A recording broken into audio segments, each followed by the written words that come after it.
And here is the Writer's Almanac for Saturday. It's the 23rd of October, 2021. It's the birthday of Nick Tosches, born Newark, 1949, author of biographies of Dean Martin and Jerry Lee Lewis. It's the birthday of Laurie Halse Anderson, Potsdam, New York, 1961, author of young adult novels including Speak. Came out in 2009, a book about a high school freshman named Melinda who is raped at a party, unable to talk about it. She's written novels about other difficult subjects the young people face: eating disorders, drug abuse, post-traumatic stress disorder, and anxiety. She said, I really remember what it feels like to be 15, 16, 17, to be confused and hurt and angry. My parents weren't explaining things to me, so I would turn to the library and turn to books to try to figure out the world. So that's what I try to do. It's the birthday of the poet Robert Bridges, Walmer, England, 1844, became a doctor, worked at that until he was 40, then spent his retirement writing. But Robert Bridges' great contribution to poetry may have been what he did for his friend, the poet Gerard Manley Hopkins, who sent Bridges many of his poems, and it was after Hopkins's death that Bridges began to publish Hopkins's poetry, edited the first collected poems of Gerard Manley Hopkins, and it was then that people began to recognize Hopkins as one of the great poets of his generation. And it's the birthday of Johnny Carson, Corning, Iowa, 1925, host of The Tonight Show for 30 years. By the mid-1970s, more than 15 million people watched the show every night before they went to bed.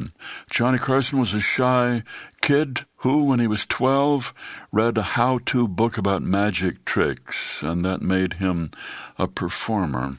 He was in the Navy during World War II and was chosen to assist Orson Welles in a magic performance for the troops, and he helped Welles saw Welles's wife Rita Hayworth in half on stage. Carson later said it was one of the high points of his life.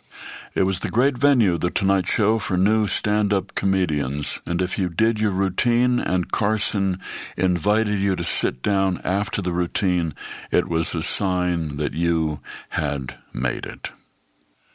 Here's a poem for today by Kate Barnes, Future Plans.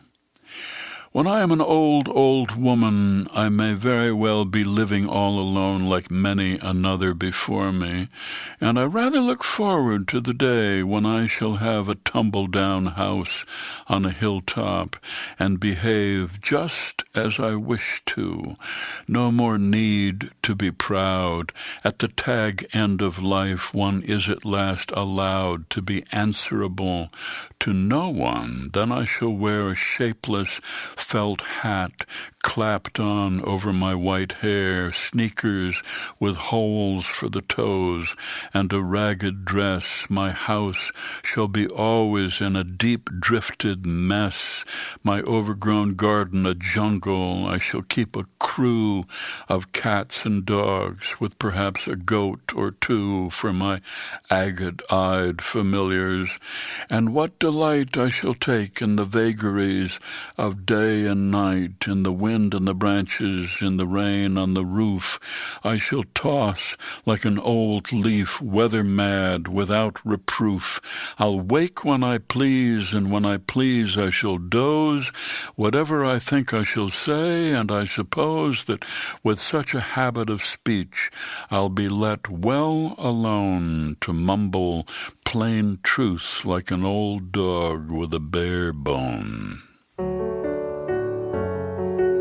Future Plans, a poem by Kate Barnes, from Where the Deer Were, published by David R. Godine and used by permission here on the Writer's Almanac. Be well, do good work, and keep in touch.